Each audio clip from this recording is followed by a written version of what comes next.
Welcome to the Knowledge Seeker channel. The channel is dedicated to exploring critical issues in the world. As such, this channel is not afraid to challenge existing beliefs and facts in order to contribute to the advancement of knowledge. The title of this presentation is Where are the Hausas of Nigeria? Why the perplexing voicelessness? This map shows Hausa territory in northern Nigeria.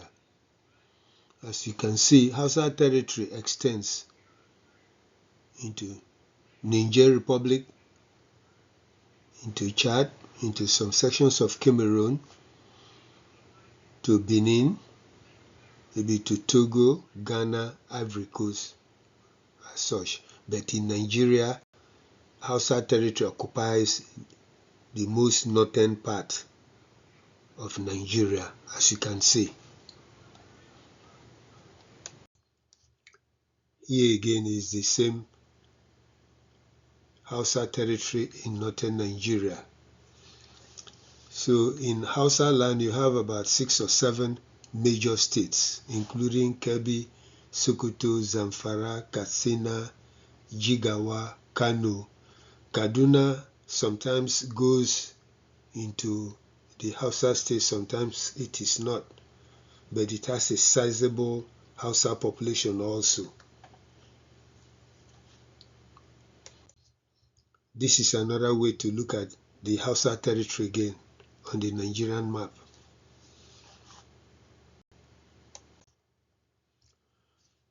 The purpose of this presentation is to question why the Hausa ethnic nationality is almost invisible politically in Nigeria, even though it is the most populous ethnic group in the country and throughout West Africa.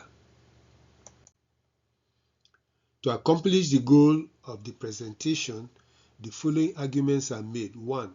The Hausas are invisible despite their large population because they suffer 2 forms of colonialism, namely Fulani colonialism and British colonialism. 2. They are the most marginalized ethnic group or nationality in Nigeria. And 3. Most Nigerians, especially from the south, confuse them with the Fulanis who dominate them. That is, the Hausas must start to speak for themselves and demand their human, political, and constitutional rights in Nigeria, like other ethnic groups. This is a group of Hausa people, including men, women, and children. As you can see, sometimes they look like the Fulanis also. So that is why many certain Nigerians find it difficult to differentiate between the Hausas and the Fulanis because of the extensive intermixture. But this is a group of Hausas. Again, the Hausa tribe, probably the largest or the most populated ethnic group throughout West Africa, and probably one of the largest ethnic groups in Africa. Introduction. It is appropriate to ask, where are the Hausas at this time of Nigeria's history? Why? Because they have been too silent, almost invisible, despite the fact that they are one of the major ethnic groups, not only in Nigeria but throughout West Africa and in Africa. It is puzzling that even though that the Hausa nationality is one of the major ethnic groups in Africa, the members of the ethnic group are barely heard of in Nigeria. Despite their huge population, it is rare to hear of a Hausa person running for gubernatorial or representative or senatorial or presidential position during elections. In particular, no one has heard of a Hausa running for the Nigerian presidency. It seems that the Hausa nationality is the only ethnic group whose members rarely speak publicly about the aspirations of the ethnic group. For instance, Nigerian politicians are preparing for 2027 presidential election, yet not a single Hausa man or woman has announced a plan to contest the presidency. Likewise, despite the thousands of Hausas that have been killed by Fulani herdsmen, bandits, kidnappers, and jihadists, no prominent Hausa personality has spoken boldly about the plight of the members of the Hausa nationality. It seems that only the Fulanis run for most elective offices in the upper north, while the Hausas simply tag along. Indeed, the Hausa silence is puzzling, especially in a country in which it is one of the major ethnic groups. Moreover, it is normal for leaders of various ethnic groups to speak and promote the aspirations of their people.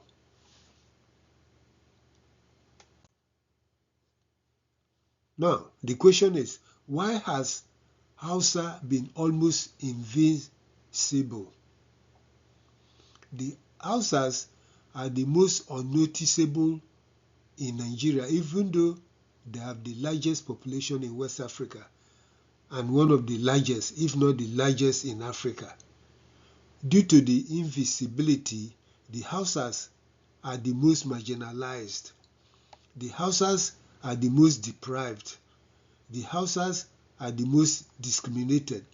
The Hausas have been the most victimized by Fulani herdsmen, bandits, kidnappers, and jihadists. In fact, most victims of the killings in Kaduna, Kebbi, Katsina, Sokoto, and Zamfara states are Hausas.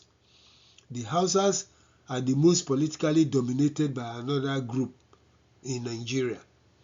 The Hausas are often blamed for crimes committed by Fulani herdsmen, bandits, kidnappers, and jihadists. The Hausas have not produced any military or civilian head of state of Nigeria. Currently, there are only 2 Hausa governors in the core Hausa states.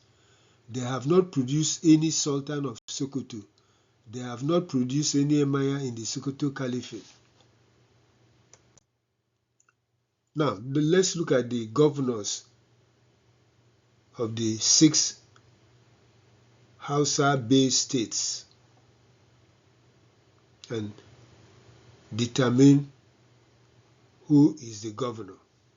In Jigawa state, you have a Hausa man as the governor. In Kano state, it is a Fulani man who serves as a governor.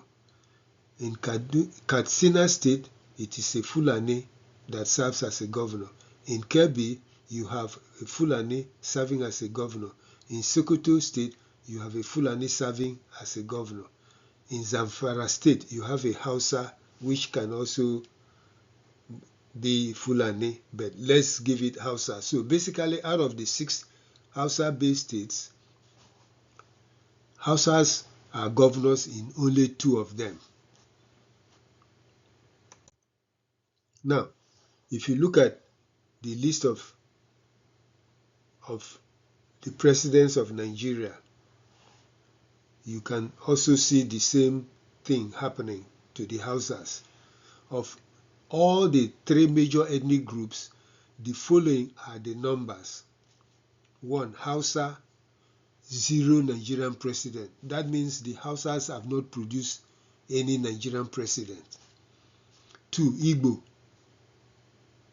0 Nigerian president, but had a 6-month military ruler. So the Igbos, which is also one of the major ethnic groups in Nigeria, have not produced any Nigerian president, but had a military head of state who served for only 6 months.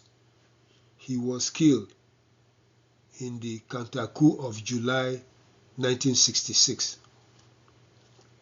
The Yoruba, which is the third of the 3 largest ethnic groups, have produced 3 Nigerian presidents and one military ruler. So of the three major ethnic groups, the Yorubas have produced more Nigerian presidents than the Hausa and Igbo. The Hausas have not had a Nigerian military ruler. On the other hand, the Fulanis have had two military heads of state and two presidents. So, as you can see, the Fulanis, who are minorities in Nigeria, have produced 4 Nigerian head of state, while the two major ethnic groups have not produced any Nigerian head of state. So please take time to look at this very carefully, that a minority group had produced 4 Nigerian heads of state, while the two major ethnic groups have not. On the other hand, it should be noted that Musa Umaru Yar'Adua is a Tuareg, so he is not included as Fulani. So in Nigeria, many Nigerians mistake him for a Fulani. He is actually a Tuareg. Now let's look at the leadership of the National Assembly. 1. The President of the Senate of the National Assembly. 0 for Hausa. That means the Hausas have not produced any President of the Senate of Nigeria. 2. The Speaker of the House of Representatives. The Hausas have produced only 1, and his name is Aminu Waziri Tambuwal. Note, most Senate presidents of Nigeria from the Islamic North seems to have been Fulanis. Most speakers of the House of Representatives from the Islamic North seem to have been Fulanis. So here again, the Fulani seems to dominate the National Assembly.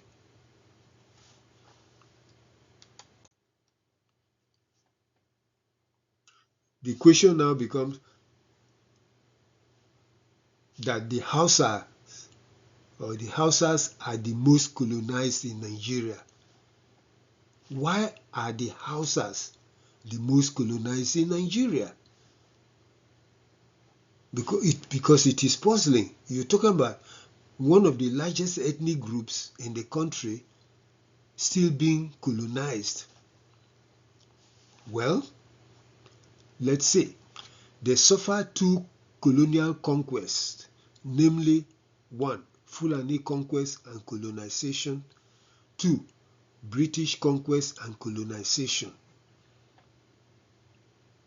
1. They suffered severely due to the Fulani conquest of 1804-1808 to establish the Sokoto Caliphate. All their traditional leaders were dethroned and replaced with Fulani emirs. So of all the Nigerian ethnic groups, it is the Hausas and the other ethnic groups in the north that had their traditional leaders overthrown by the Fulanis. As a result, almost all emirs are Fulanis. All Hausa cities, including Kano, are led by Fulani emirs. So this is a classic case of colonialism. One ethnic group colonizing another. A vast majority of the governors in the Islamic North are Fulanis. A majority of senators from the Islamic North are Fulanis. Most national representatives in the House of Assembly are Fulanis. Almost all leadership positions in the upper north are led by Fulanis. A vast number of Hausa children are forced to beg for alms instead of going to school.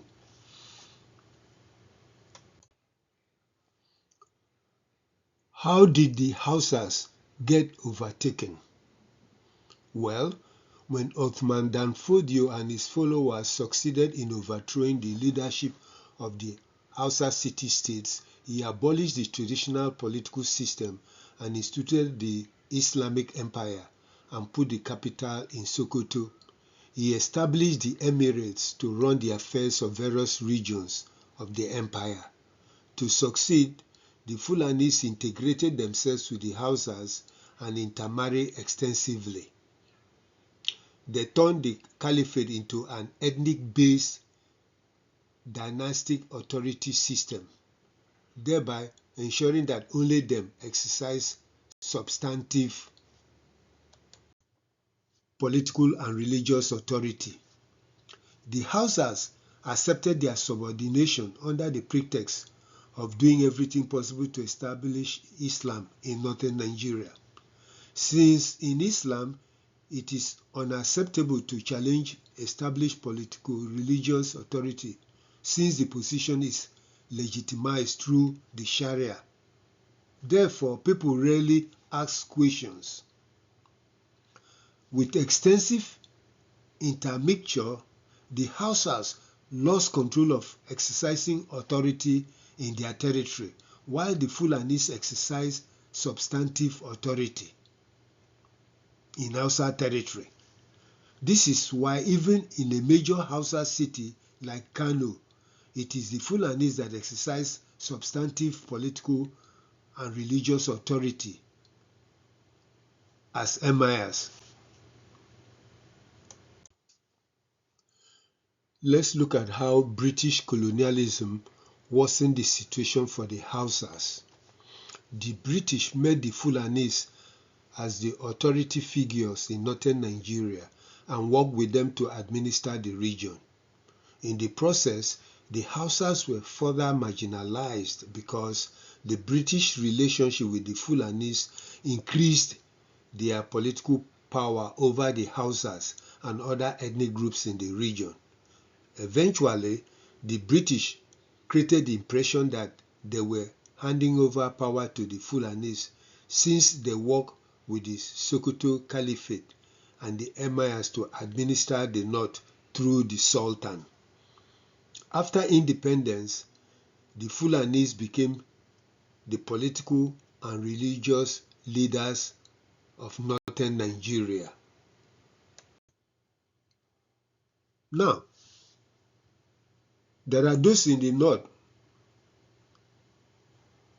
who argue that there is no difference between the Fulanis and the Hausas, and that anybody who thinks so is trying to divide the north.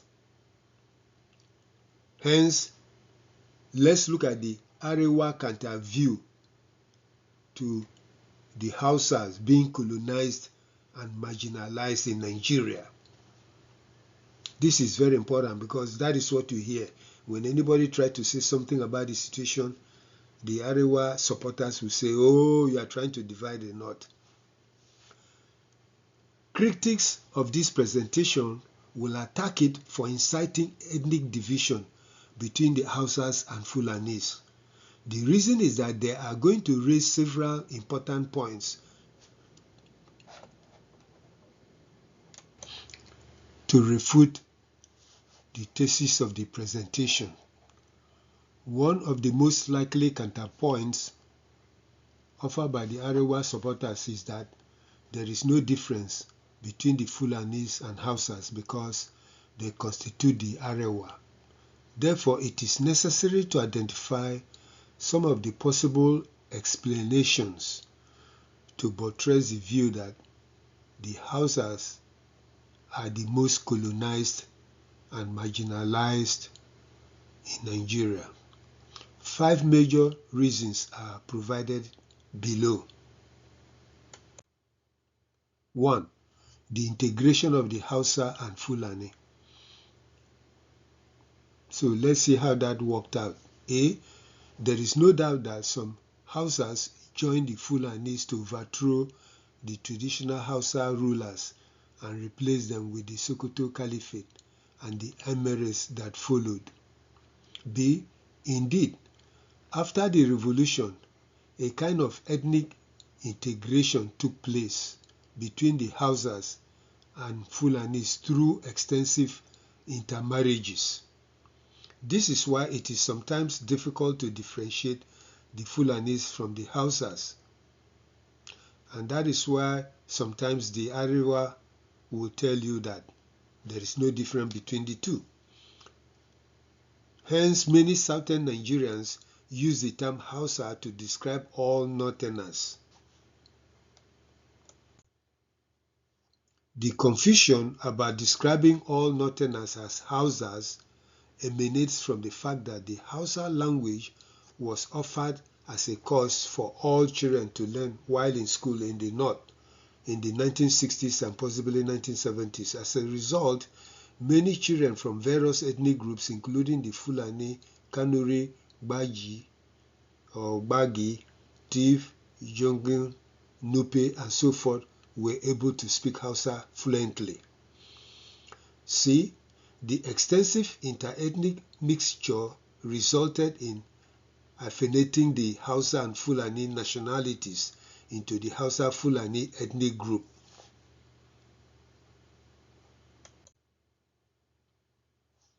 Now, 2.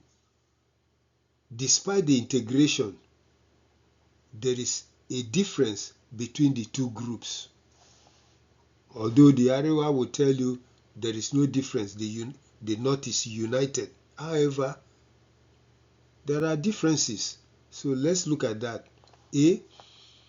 Most Hausas, particularly the masses, are farmers and traders, while most Fulani masses are herders and traders. B. The Hausas are stationary and not nomadic, while the Fulani masses are nomadic in nature. This seems to be the case throughout West Africa.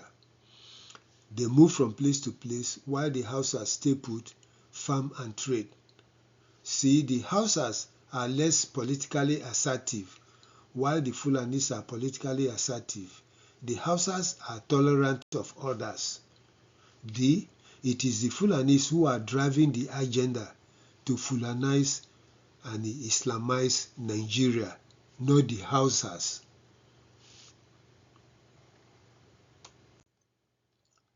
3. While Islam binds the groups together politically, it does not diminish any differences among the northern groups, particularly the Hausas and the Fulanis. And there are many ways to look at it. For example, A. Yes, Islam is a binding force that unites the Hausa, Fulani, Nupe, Magi, and so forth. Nevertheless, it does not diminish the significance of ethnic identity and ethnic interests. It is the case that Othman Danfodio revolution was clearly a case of the Fulani overthrowing and taking over Hausa land. That is why only a Fulani becomes the Sultan of Sokoto, not a Hausa, Kanuri, Igbira, Igala, Gbagi, or Yoruba Muslim. B. It is the case that population displacement is gradually taking place in Benue, Kaduna, Katsina, Kebbi, Kwara, Plateau, Nasarawa, and Sokoto and Zamfara states.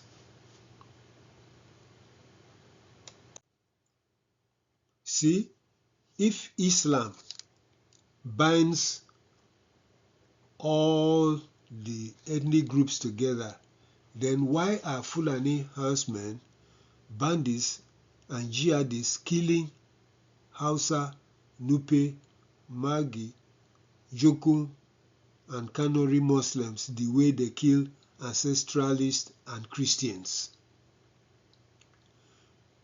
Due to the incessant killings of the Hausas, the Hausa Native Advancement and Development Initiative urged the, and I quote, International Criminal Court to investigate the pervasive violence unleashed on Hausa communities in the north by Fulani terrorists, hold perpetrators and their enablers accountable, and provide reparations for displaced communities. And I unquote. So this is an Hausa interest group calling upon the International Criminal Court to investigate the killing of their members by Fulani groups in Nigeria. If Islam binds all Northerners together, then why is it that only a Fulani can become a sultan, not a Hausa, Kanuri, Yoruba, or Igbagi? And why is it that only Fulanis can become emirs? In fact, it is Fulanis who are the emirs in Hausa cities such as in Kano, Daura, Katsina, Sokoto, Zaria, and so forth. That is a clear case of colonialism.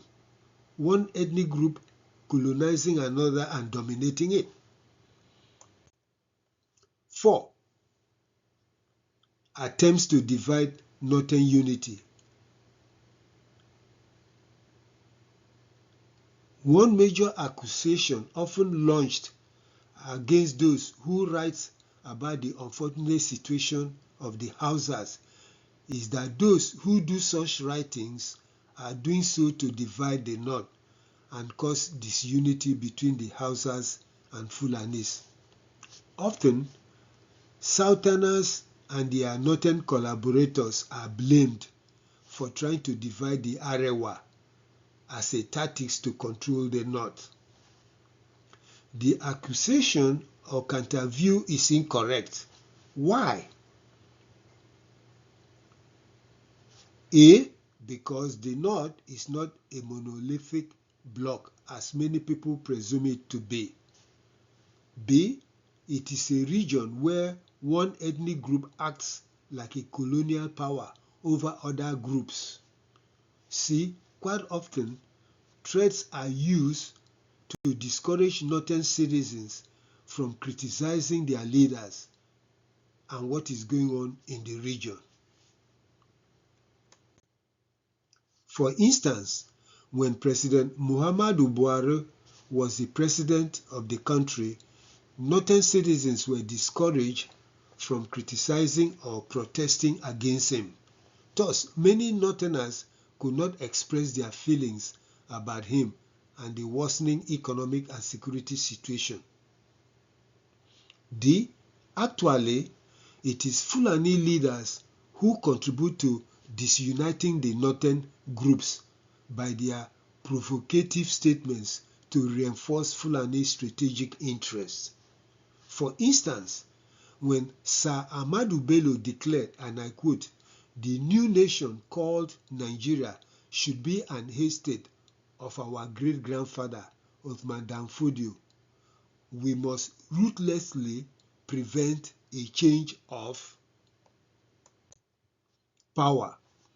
We must use the minorities in the North." Again, we must use the minorities in the North as willing tools and the South as a conquered territory, and never allow them to rule over us, and never allow them to have control over their future. And I unquote. He was informing the Hausas and all other Muslims in the country that his grandfather conquered them, and he will extend the conquest to the south and do as his grandfather did. That was a divisive statement. Imagine Sir Ahmadu Bello telling his Fulani people to exploit the minority groups for the strategic advantage of the Fulani, and is supposed to be the leader of the North. The statement ignored the fact that all Muslims are beholden to the same religion and should be treated equally. In addition, he clearly spelled out Fulani desire to colonize the entire country.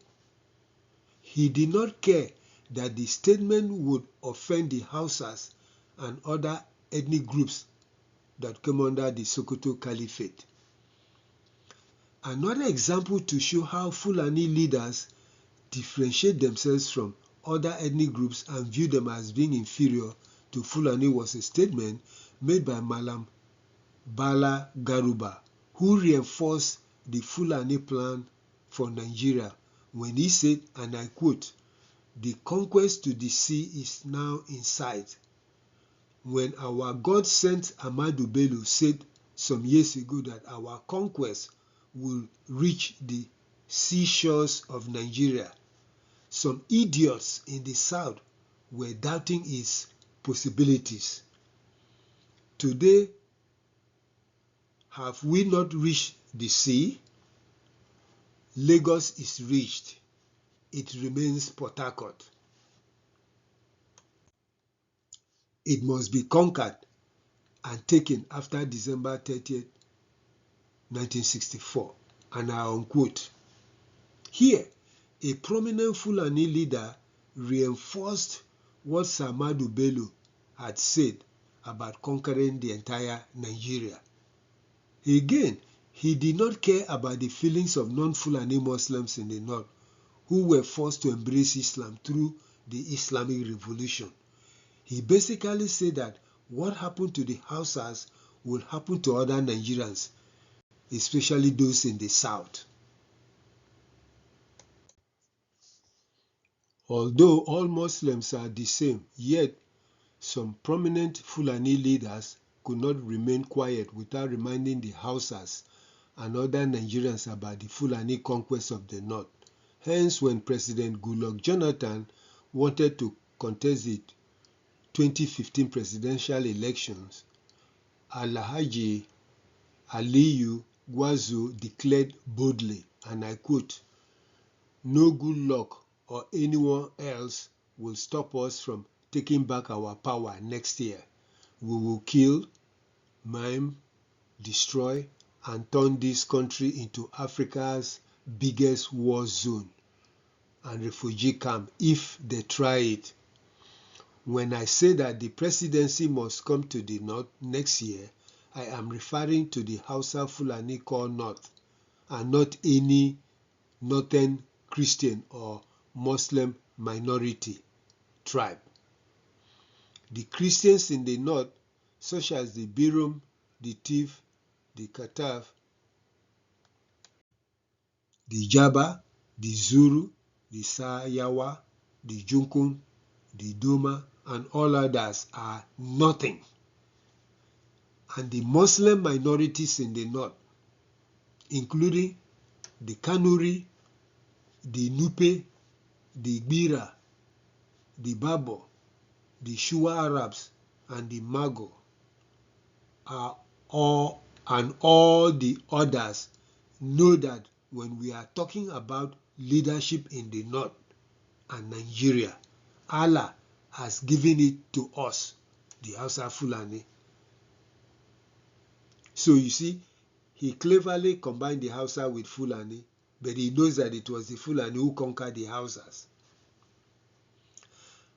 Alhaji Gwazo did not seem to have respect for other Muslims, including the Kanuri, the Nupe, the Gbira, the Babo, the Shua Arabs, and the Mago, and other Muslims in the north. This is a divisive statement. So you cannot blame southern Nigerians when you, the leaders of the Arewa, are the ones actually dividing the north through your statements. After making such an explosive statement about the other ethnic groups, how can the Arewa blame southern Nigerians for wanting to divide the north?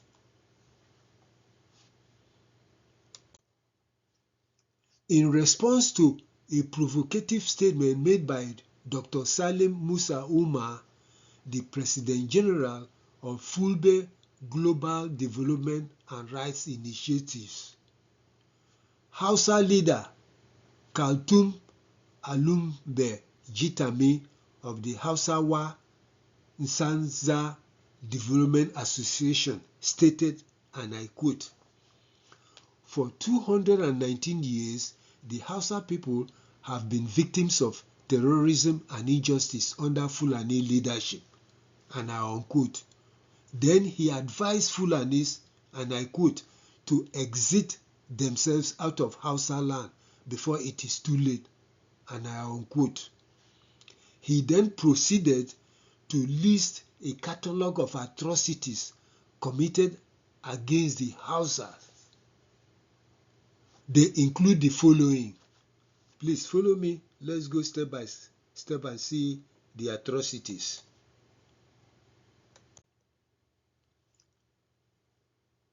He said, they buried Hausa people alive in the days of Osman Dan Fodio.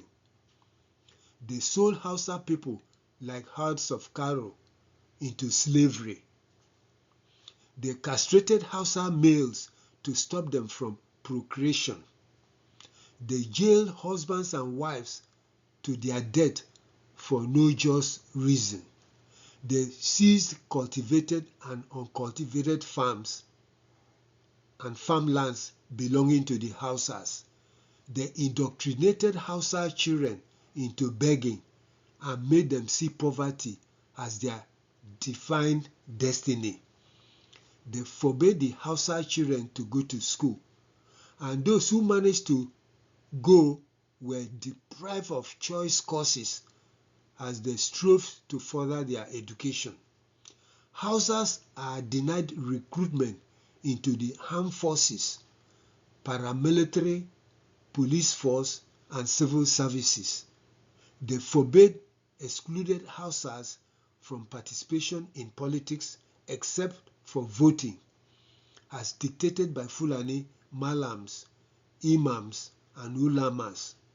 They kidnapped Hausa Christian women from churches and raped them inside mosques, and I unquote.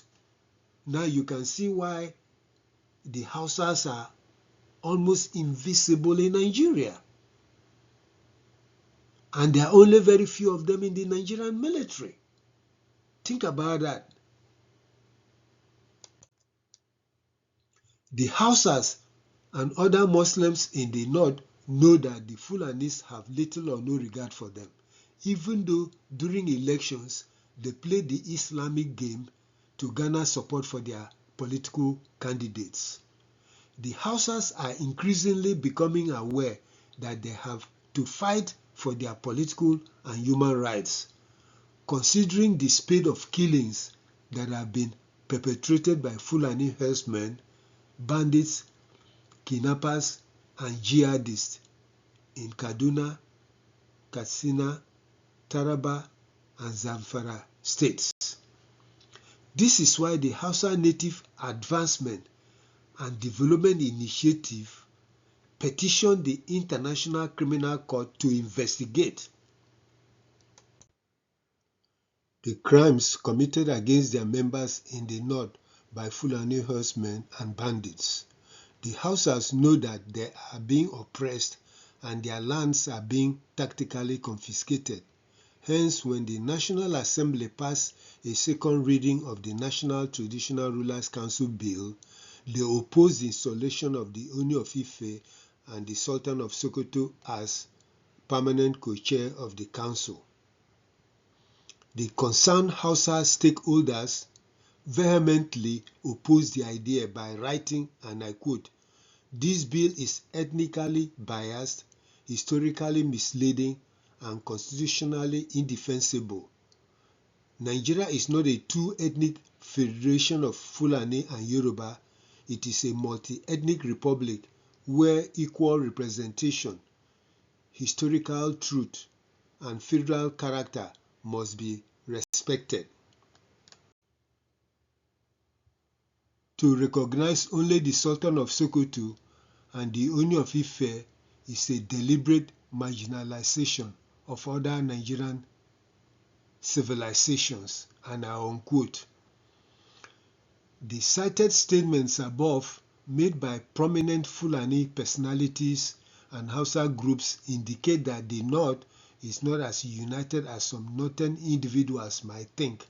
Quite often, people in the North remain quiet when Islam is used to command obedience. As can be seen, the Hausas are beginning to speak about their plight in a colonized environment. 5. The representational imbalance in the Arewa nation.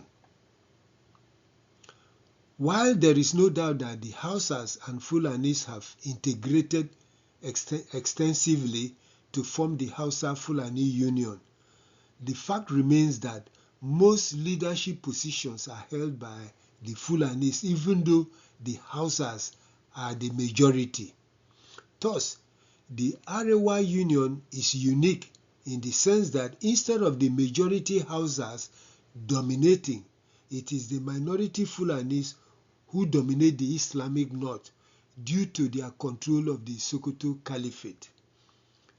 The situation is like the Tutsi and Hutu relationship in Rwanda, where the minority dominates the majority. The only gain the Hausas seems to have is that almost all the groups in the north use Hausa language as a common language of communication, but the Fulanis exercise substantive power. Conclusion.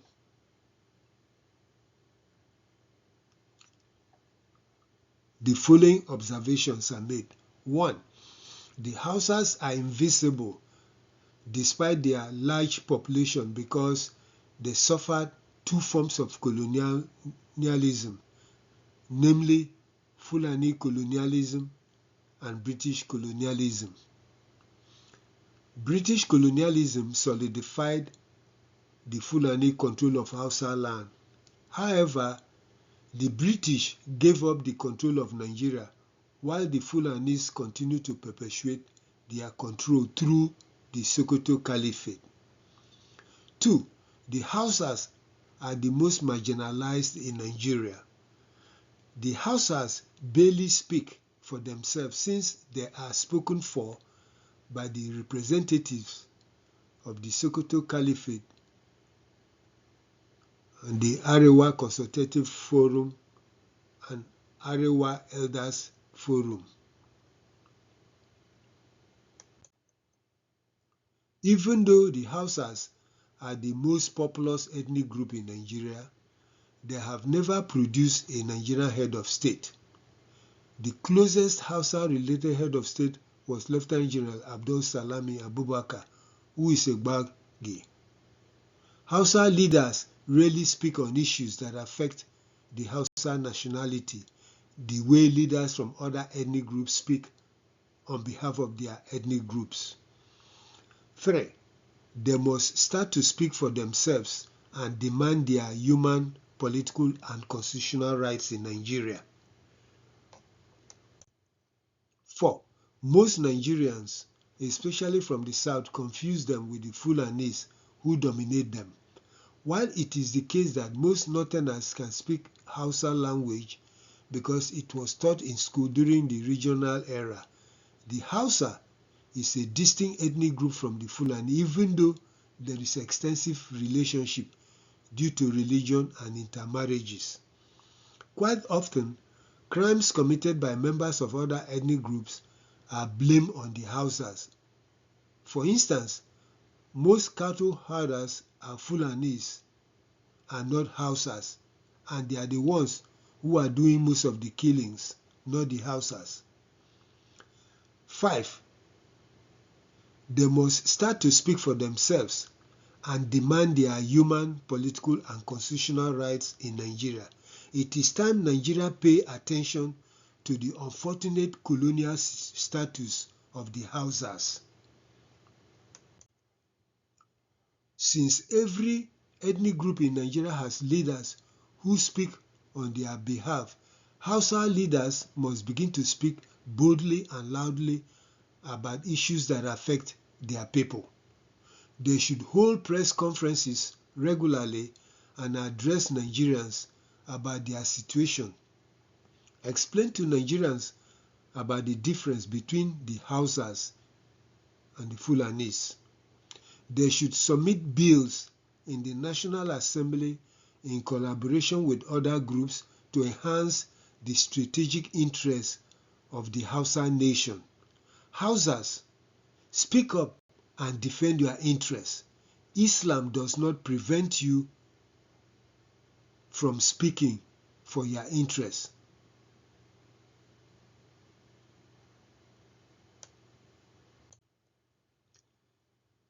Thank you for listening to this presentation.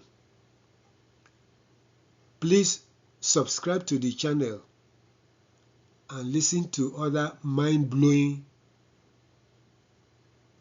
presentations in the Knowledge Seeker series. Again, thank you very much. Have a wonderful day.